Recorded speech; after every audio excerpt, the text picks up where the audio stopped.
Claude AI in the spring, plagiarism on YouTube, a couple of upcoming milestones, and the usual assortment of silly tweets, toots, and skeets. Welcome to Tales from the Jar Side.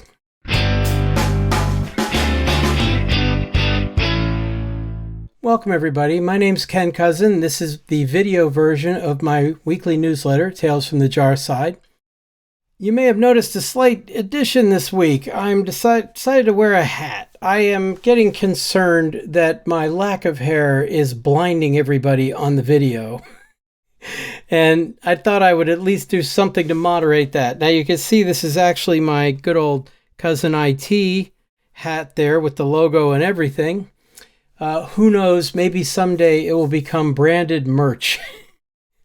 And I know for a band to wear their own merch, my son has informed me, is considered tacky at best.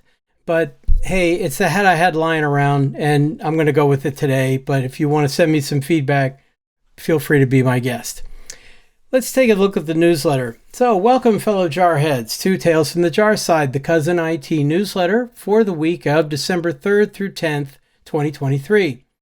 This week I taught the first week of my regular Spring and Spring Boot in 3 weeks course on the O'Reilly Learning Platform, and I'm finishing up my software design course at Trinity. This week, actually, I have to do a review tonight, and then the final is at the end of the week, and then that semester is done, although I have to grade everything. I also published a video on Claude AI in a Spring app, and that's what we're about to get to. So I'll give you the regular info message. Regular readers of and listeners to, and of course video viewers of this newsletter are affectionately known as jarheads and are far more intelligent, sophisticated, and attractive than the average newsletter reader or viewer or listener. If you wish to become a jarhead, please subscribe using the button supplied on the normal website, kencousin.substack.com. Let's take a look at the YouTube channel. As you can see from the YouTube channel, we are currently up to 976 subscribers. So that's one of the milestones we're headed toward. I'm hoping that I'd like to hit 1,000 relatively soon. I think hoping for 34 more before the end of the year is kind of ambitious. 24 more. Please don't tell my wife I messed up that math again. Any rate, I don't know. That's a lot of subscribers for me to get between now and the end of the month, but hey, we'll see. The big event this week is I made a new video which I called the easiest way to add AI to Java. Now, that's not quite true. In fact, as part of the YouTube playlist on AI tools from Java, I talk about an even easier one, which involves the LangChain project. But okay, for the moment, it is easy, and I will talk to you more about that now. So let's go back to the newsletter. So this section is entitled Claude AI Video Published. And I mentioned last week I did talk a little bit about this because I'd worked out a lot of the code at that point.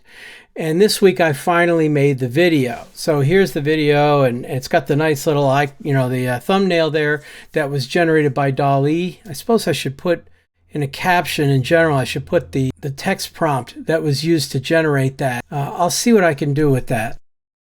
Here, in fact, is the prompt that I used for DALL-E. Now, that's not quite true. I didn't use this prompt. I gave it a basic prompt and then tweaked it a little bit, and this is the prompt that it rewrote in order to get this. A cheerful robot named Claude wearing a jaunty French beret, I did say a lot of that, set in a springtime scene with a 16:9 aspect ratio. The robot has a sleek modern design with metallic features and is striking a pose that exudes happiness. I didn't say that part, but I like it. The background is filled with an abundance of green leaves, creating a lush spring environment. See, the attempt was to conjure images of the spring framework. Get it? Additionally, blooming flowers and a clear blue sky add to the vibrant and lively atmosphere of the setting. Yeah, all right. So let me know what you think. I don't know. That reminds me, of course, as I close this, that I forgot to do the subtitle. So let me jump up to that. The subtitle was really, really bad. What do you call a one-legged hippo? A hoppo. And if you don't like that joke, you're being hypocritical. Yeah, that's terrible. I think these came from the Dad Says Jokes Twitter feed, but I'm not sure I actually remember properly. There may be another source as well, but hey, might as well give him credit because I've been stealing from his jokes for months now, and it's time to give some credit here, especially because that's going to be a big section of this newsletter. Okay, so the basic idea is how easy it is to make an application, a job application that incorporates Claude AI inside it. And I actually wrote up a blog post about that. Now, what I include in the newsletter is I have a plugin in my browser called the YouTube Summarize plugin with either ChatGPT or Claude, interestingly enough.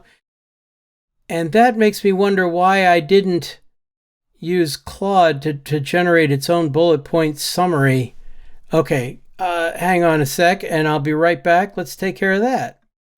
Here are the settings for my YouTube summary with ChatGPT and Claude plugin. And you see here, you get to pick an AI model.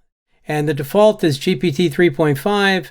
And Claude can handle much longer content without truncation, which is really nice. Now, in this case, I don't really have to worry about that, but I'll try it. And there's the model, and there's the prompt it's going to send and everything. Let me go back now and try this summary button, view the AI summary.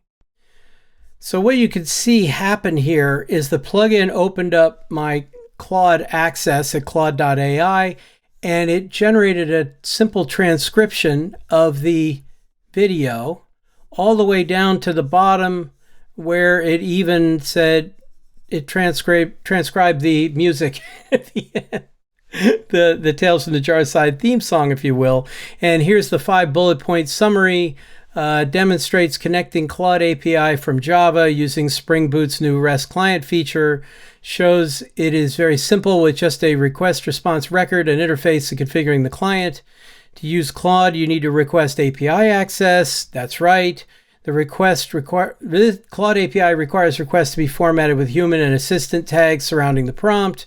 Claude can understand additional context and instructions that they're provided before the first human tag. And there's an example of using Claude to extract structured data. That's the fun part. He has to convert details about a person from a prompt into a JSON representation of a person record. That's pretty good. I like that one. I think I like that better than the example that I included in here, although this is not bad. I mean, it's fine. So there's the summary. If you're interested in the technical details, I also put together a blog post on this. So this is my WordPress.com blog, which I entitled A Really Easy Way to Add AI to Java. And there's the video embedded in here and a lot of discussion and showing the requests and the responses and the various records that I used in order to map them. And then the HTTP Exchange interface and how to configure the REST client bean and the bean that tells Spring how to generate the implementation. And then here is part of the Claude AI service where I injected in the interface and then used that to create a request and post-process the response. This is how you create the request by formatting it the way they want to see it, even adding a system prompt if necessary. My Hello World example, I can't magnify that right now, is simply, according to Douglas Adams, what's the ultimate answer to the ultimate question of life, the universe, and everything? And yes, indeed, I did get 42. And I got that with both Claude 2 and the Claude Instant model, which is really fast, and that's good. Now, again, the LangChain4j examples project is what I use for the really easy stuff, but there's a neat example in LangChain4j that I want to try out here as well. So here I made a record representing a person with a first name, last name, and a local date, date of birth, and in my system prompt, I said, here's a record, a Java record representing a person. Please extract the relevant fields from the person XML tags in the next message into a JSON representation of a person. And believe it or not, I defined my own XML tags. And they have a whole section in the Claude documentation about how you're supposed to make up your own XML tags just to separate out the different portions of the prompt so that Claude will be able to understand that. And there's no schema or DTD or anything like that. Just make up your own. I'm like, Wow. Okay. So my text that I submitted inside those tags was Captain Picard was born on the 13th of Juillet. %D years from now. And the years from now was computed from 2305 subtracting the current year. So that's 282 years from now. In Là-bas, France, Earth, his given name Jean-Luc is of French origin and translates to Jean-Luc. And I formatted that and then tried to check that the first name and last name came out right, but you cannot count on AI tools to do math. So I gave it a close to measure within like 5 years to see if it got the birthday right. And when I did this with Claude 2, I got 2307, which is only off by a couple of years. And it really is pretty random. Sometimes I'll hit the year exactly. Sometimes I'll be 1 or 2 years off. Claude 2 is pretty good about it. But when I did Claude Instant, it was off by a whopping 502 years, which just blew my mind. But it did work. And if you're interested, all the code is in this GitHub repository. Let me show you that. So it's at github.com/my last name is the name of the account /Claude AI. So knock yourselves out. If you enjoy that, great. Glad to hear about it. Okay, so much for that section. One personal note, actually, I really tried to use Descript to make that video, and it really slowed me down because I had to figure out how to do a lot of things. And I tried using the AI tools, and it wound up messing it all up, and I didn't know how to undo it all. And eventually I gave up and went back to ScreenFlow, which is what I use for the newsletter videos. We'll see. I'm still a little frustrated at my abilities to work with these tools, and hopefully I can get better in the future. Okay, next. The viral plagiarism video.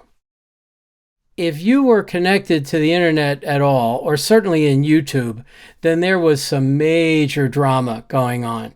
Now, I have been aware of the YouTube creator known as hbomberguy for a while, but I don't know much about him. I know he's big in the gaming industry, but he does have some good social commentary, and he is active on Nebula, and I always have a great deal of admiration for the people who are active on Nebula. Well, this week, he released an epic. I mean, this video is approximately, well, just under 4 hours long. 3 hours and 51 minutes, I think is the time. And it's called Plagiarism and YouTube, as you can see in the parentheses there. And in this, boy, does he take down some obvious, really nasty plagiarists. And it's just wonderful. I got to tell you, as I stated here, I didn't have time to watch it this week, and I certainly didn't have time to watch it twice, and yet that's what I did. Because as soon as I started watching, I got wrapped up in it. And I even tried to let it go a second time and could not stop myself from watching the whole thing again. It is incredible. And I'm not the only one. As of yesterday, when I wrote the post, it had over 8.3 million views on a 4-hour video. Can you even imagine? Now, according to his Patreon page, hbomberguy stands for Harris Bomberguy, although I did a little bit more research, and his last name's actually Brewis, I believe. And he's a longtime YouTuber, but he does these takedown pieces occasionally. And this was just phenomenal. And that's really, I mean, it presents tons of evidence, especially dedicating more or less the second half of the video to a terrible person named James Somerton, who really just steals from everybody and acts like it's his own work all the time. I did find at least one online article that summarized that. You could take a look if you like. But here was the money shot, if you will. This picture from the video made the rounds. And if you see here on the left, you're seeing basically the script from one of the videos that James Somerton is using, and the color highlighting is identifying which sections were just lifted verbatim from which creators.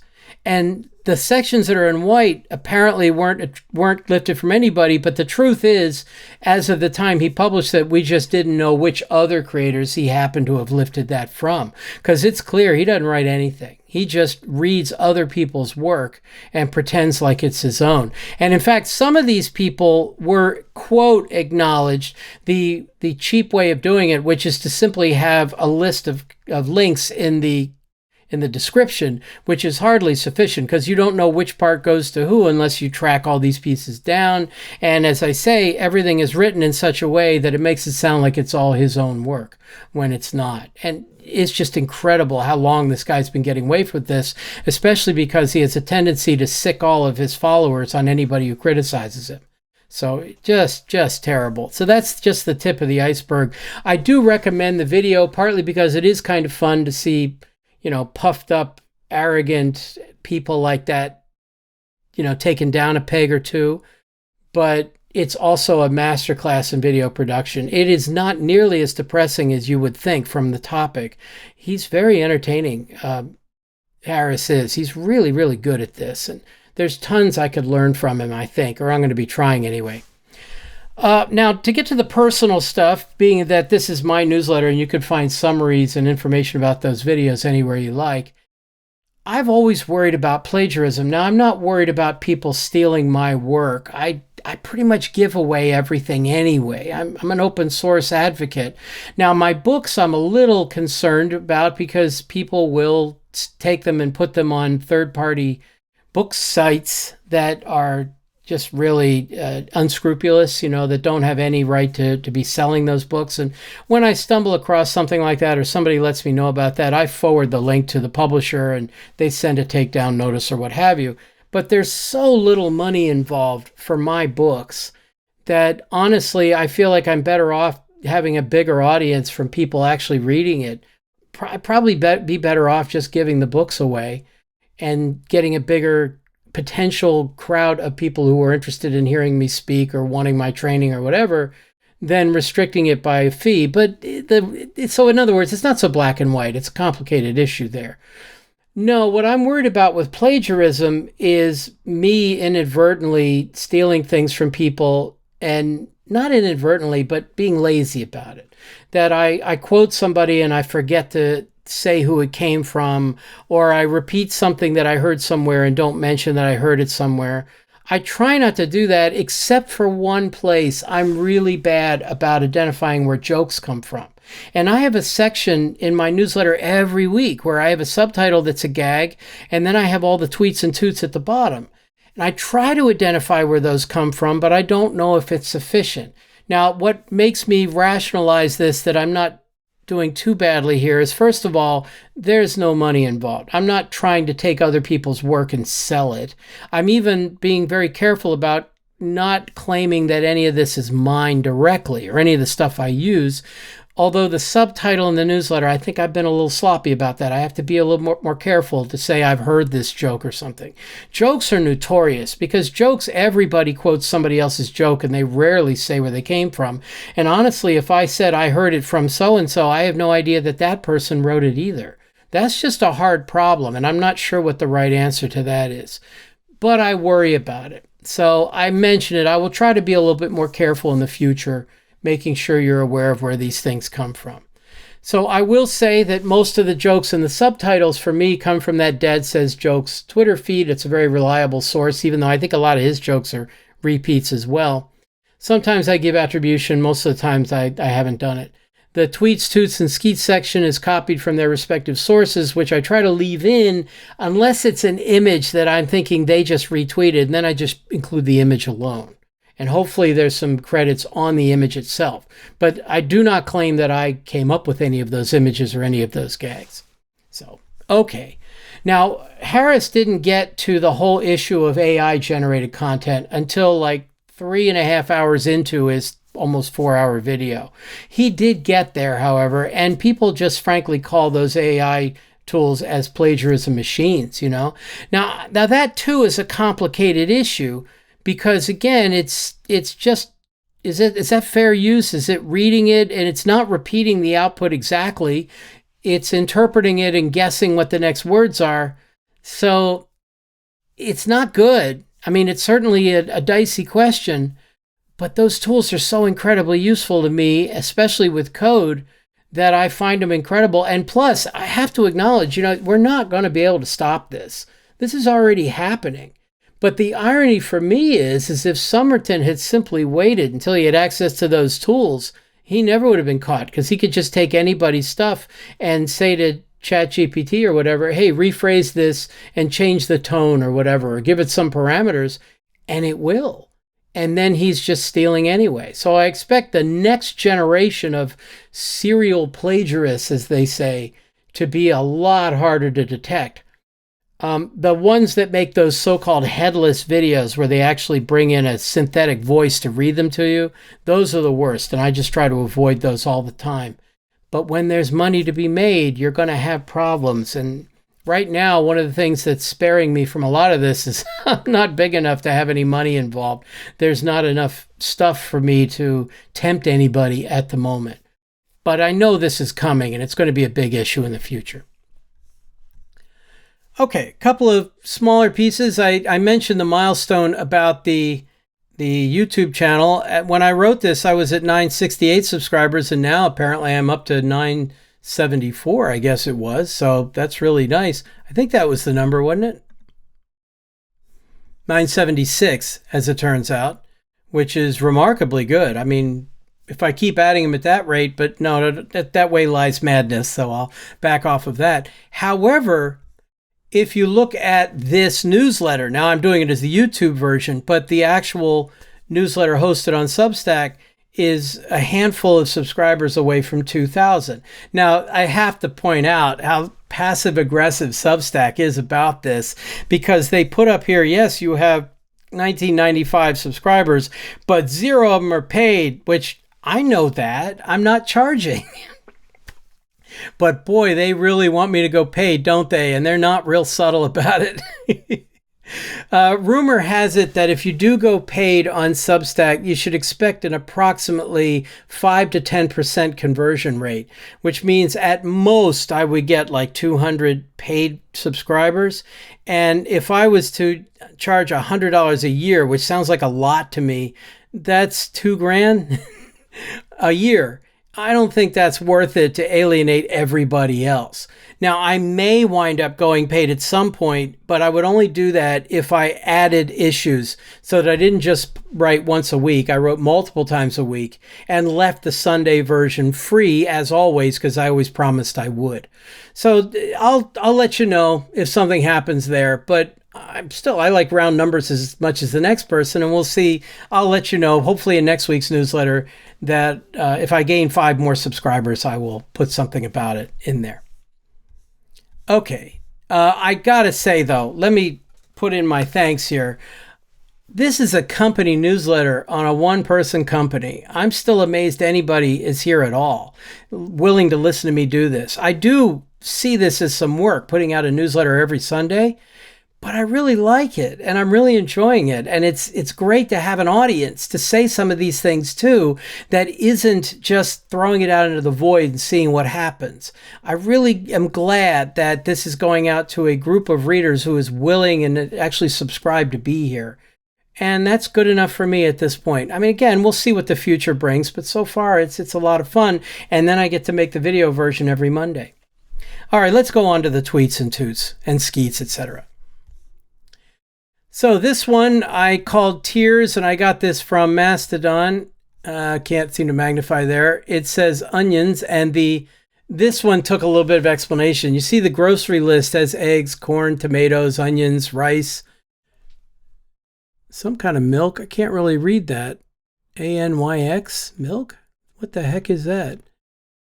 Maybe I misinterpreted. Oh, any milk? I don't know.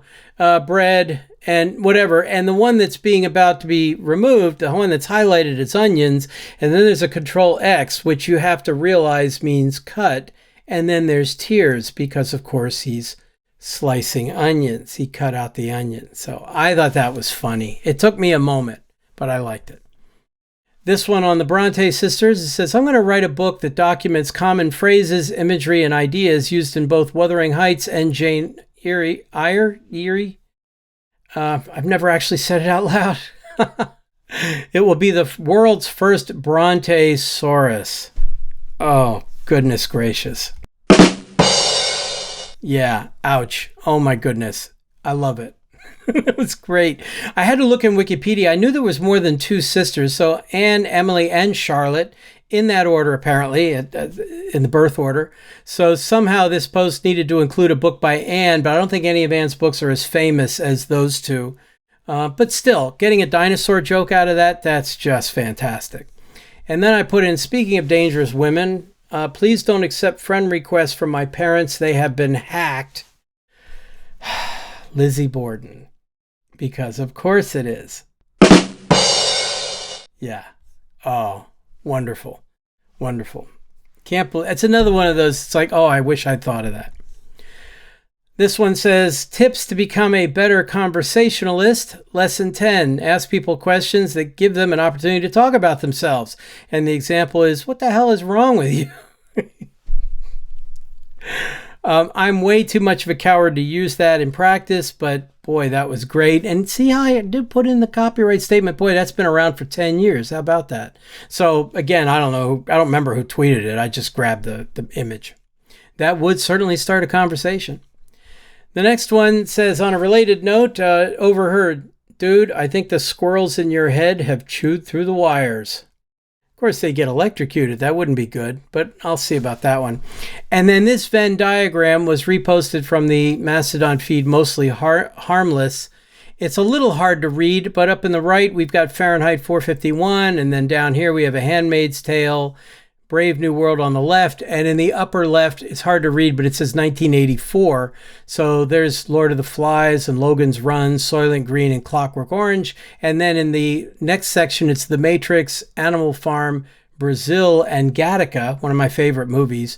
And in the center, it just says, you are here. Yeah, that's supposed to be reality. That's pretty scary, but I thought that was very clever. This one says, try it, it works. If you take the C and the X off the ends of cardboard box, you're left with a perfectly repeating Ardbo, Ardbo. And you are. You just take the C and the X off and you get Ardbo, Ardbo. Never noticed that. And hopefully I'll never notice it again. 'Tis the season. This is an image that says, I already told you I'm not turning your water into pumpkin spice latte. Yeah, okay. And this one that says, yes, bud, this was sent as a reply to several people saying, someone else pointed out that the term mansplaining is gender discriminatory. The correct term is apparently correctile dysfunction, which I've heard before. Actually, doesn't that deserve a rim shot? And I had to throw in, if your mansplaining lasts for more than 4 hours, right? And finally, this one, me saying, I'll see you in court, and Waldo saying, will you? Yeah. So have a great week, everybody. This is the video version of the newsletter. The schedule is as listed, and I ask you if you would consider subscribing so maybe I can make that 1,000. No, really, just so that you'll get any of the upcoming videos about AI topics and Spring and Java and all the other topics that I'll be dealing with. And now it's time to cue that theme song. So thank you, everybody. See you next week. Hey there, it's time to tune in to Tales from the Jar, so let's begin. Java, Kotlin, and Spring, oh my. Groovy, Gradle, don't be shy. Tales from the Jar side, oh yeah. Crack open the code, let's take a ride. From design patterns to the latest trends, your weekly tech toast that never ends.